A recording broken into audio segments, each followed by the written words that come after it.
siya'y gitukod nga iglesia. Gitawag niya kini og akong iglesia. Matagal sa bunta ninyo nga usa ra ka iglesia ang iyang gitukod. Sumala sa Ginoong Jesucristo, akong iglesia. Unsa ba ang tawag sa mga apostoles sa iglesia nga gitukod sa Ginoong Jesucristo? Basahon nato ining sulat sa Roma sa 16 o 16. Ingon ini ang nahasulat. Pag pangumustahay kamo ang usa sa usa, pinaagi sa balaan nga halok. Ang tanang mga iglesia ni Kristo nangumusta kaninyo. Mga higala, ang namulong sa maong pahayag, mao si Apostol Pablo. O iyang naisgutan ang mga miyembro sa iglesia ni Kristo. Sumala kaniya ang tanang mga iglesia ni Kristo nangumusta kaninyo. Busa, natubag ang pangutana nato kaganina kung unsa ang iglesia ni Kristo. Mao kini ang iglesia nga gitukod sa Ginoong Jesucristo. Ang usa pa sa mga gipangutana sa uban, mga higala, nganong padayon man namong giwali ang iglesia ni Kristo? Isgutan nato, nganong gitukod man sa Ginoong Jesucristo ang iglesia ni Kristo? Unsa ba di ay ang iyang katuyuan sa pagtukod sa iyang iglesia? Basahon nato pag-usab kining Mateo 16 ug 18 ug atong ipadayon. Paminawan ninyo. Kung sultihan ko ikaw, na ikaw mao si Pedro. Ug sa ibabaw ni ining bato, pagatukuron ko ang akong iglesia.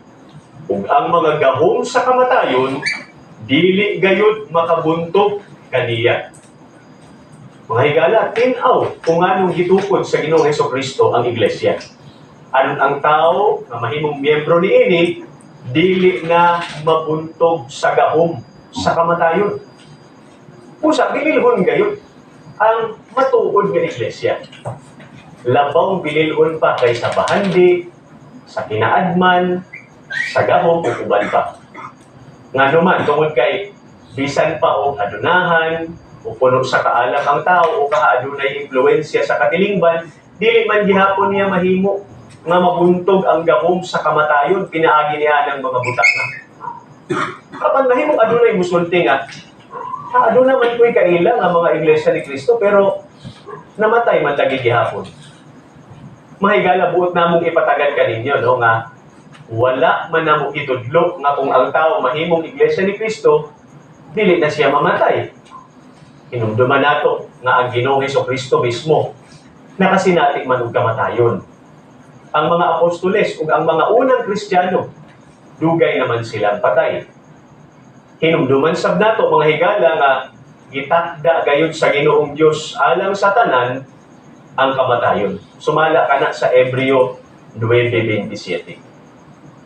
Karon sa unsang paagi man matuman ang gisaad sa Ginoong Jesucristo sa iyang iglesia nga ang gahom sa kamatayon dili na makabuntog niini. Labing maayo kung ang Ginoong Jesucristo mismo ang mutubag kanato sa maong pangutana. Dinhi sa Juan sa 11, basahon nato ang 25. Ingon niini ang nasulat. Si Jesus miingon kaniya, ako mao ang pagkabanhaw ug ang kinabuhi. Ang nagtuo kanako, bisan siya mamatay, mabuhi siya. Mga tinawag namong mga higala, ipatagad lang namo kaninyo ang pahayag sa Ginoong Jesucristo. Ang nagtuo kanako, ingon siya, bisan siya mamatay, mabuhi siya. Kung mao, bisan tuod o makasinati o kamatayon ang mga miyembro sa Iglesia ni Cristo, apan mabuhi o mabanhaw man sila. Kanus ata kini, kanus aman mahitabo ang ilang pagkabanhaw. Dunggo nato ang tubag, dinhigyapon sa Juan. Basahon nato karon kining 5:28 hangtod 29. Paminawan ninyo mga higala. Ayaw kamo kahibulong ni ini. Kayang tak nga nagsing-abot na nga ang tanan nga anaa sa mga lubong mamatik sa iyang tingog ug ang mga nagbuhat og maayo manggula sa pagkabanhaw ngadto sa kinabuhi ug ang mga nagbuhat og dautan sa pagkabanhaw ngadto sa silot. Mga higala, sa adlaw sa paghukom, ang gitakdang panahon sa pagkabanhaw. Sa maong adlaw, adunay duha ka matang sa pagkabanhaw. Sumala sa atong gibasa. Adunay pagabanhawon nga mahimong bulahan. O adunay pagabanhawon nga alaot. Sila nga mga bulahan, pagabanhawon kay mudawat kung kinabuhing dahil. Apan ang mga alaot, pagabanhawon sa gihapon, apan pahamtangan o silot. Busa sila kadtong mabuntog sa gahom sa kamatayon. Unsa ba ang silot nga ipahamtang sa mga alaot? Aniya, sa Biblia gyapon nato basahon ang tubag sa Apokalipsis sa 20 ug 14. Unya ang kamatayon ug ang Hades gitambog ngadto sa linaw nga kalayo. Mao kini ang ikaduhang kamatayon, ang linaw nga kalayo. Mga mahal namong higala, alaot gayon ang mga pagabanhawon nga pahamtangan og silot. Nga naman, tungod kay ang gitakda kanila mao ang linaw nga kalayo, nga mao ang ikaduhang kamatayon. Walay bisan kinsa nga buot mahimong alaot mga higala. Walay bisan kinsa nga buot silutan inikabot sa adlaw sa paghukom. Ang gusto gayon sa tao nga mahimo siyang bulahan, nga madawat niya ang kinabuhing dayon. Karon si kinsa ba ang mga tao nga mudawat og kinabuhing dayon? Aniya, patalinghugi ninyo dinhi sa Juan sa 3 o 16. Ingon niini ang inyong madungog. Kay gihigug pa sa Dios ang kalibutan, sa ingon nga tungod ni ana gihatag niya ang iyang bugtong anak, aron nga ang tanang mutuo kaniya dili malaglag o dili makabaton sa kinabuhing dayon. Mga mahal namong magtatanaw, ditudlo ka nato sa Biblia na ang mga pagalaglagon o mga alaot, mao kadtong dili musunod sa kabubuton sa Dios. Nga angay magbaton ang tao o pagtuo sa iyang bugtong anak. Apan, mahimong hunahunahon sa uban nga pagtuo ra kuno ang kinahanglan aron maluwas ang tao. Tuuhan lang kuno nimo ang Ginoong Hesukristo, dawaton lang kuno nimo siya nga manluluwas o luwas na kuno ang tao, mga higala. Dili man kita supak sa kabilihon sa pagtuo. Kinahanglan gayud kini.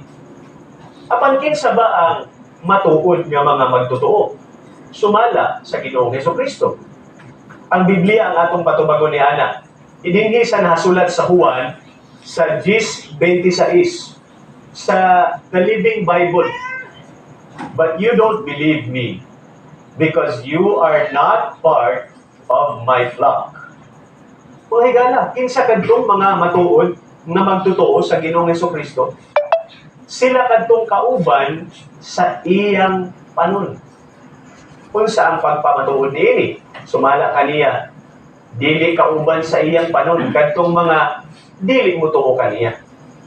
Ang mga matuod na magtotoo sa Ginoong Hesukristo anaa sa sulod sa iyang panon. Nganong makadawat man o kinabuhing dayon ang mga anaa sa sulod sa panon sa Ginoong Hesukristo.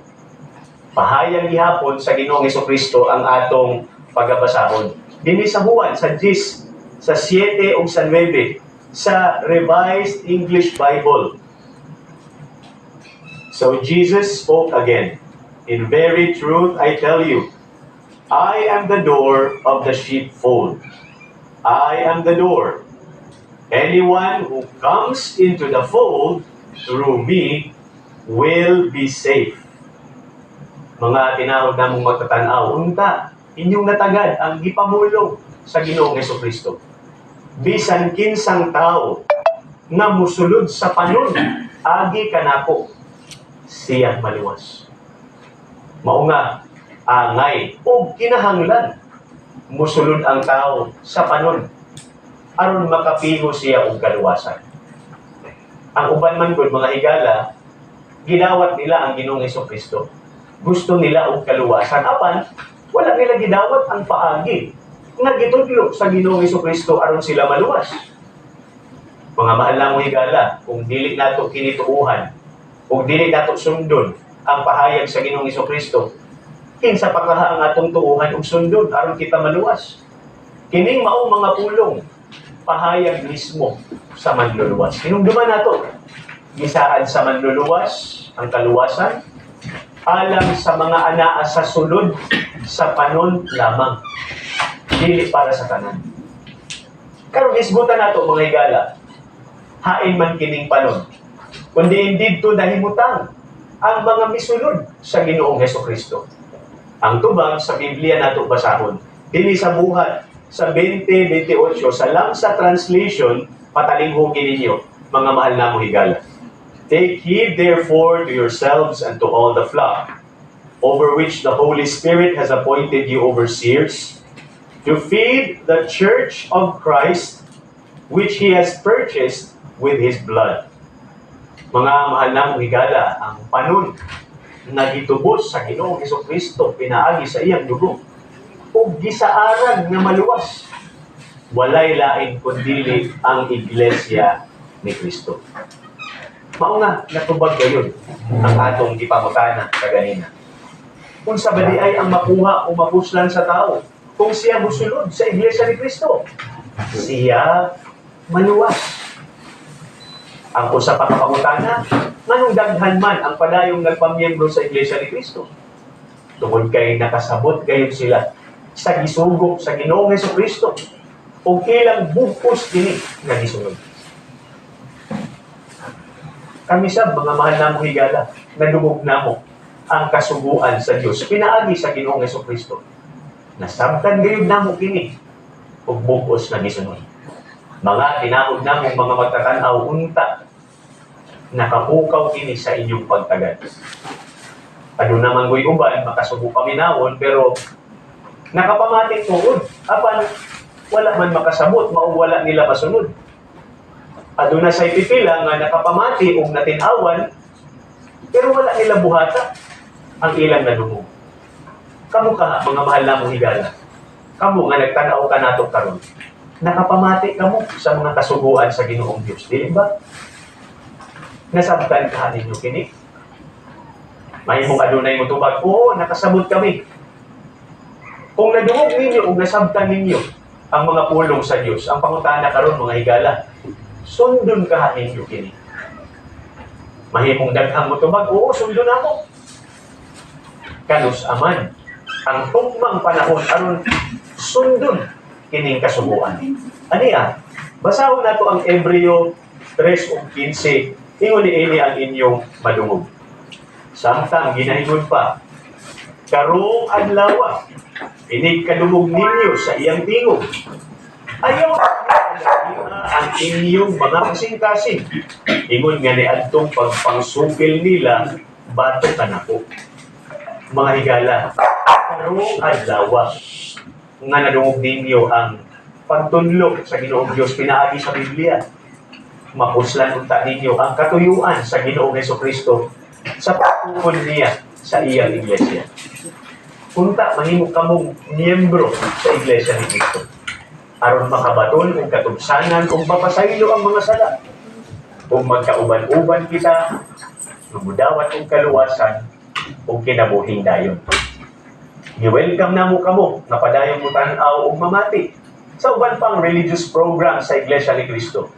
Sa INC TV, sa INC Radio, o sa official social media sites sa Iglesia ni Kristo. Daghan kaayong salamat sa inyong pagpakig-uban kanamo.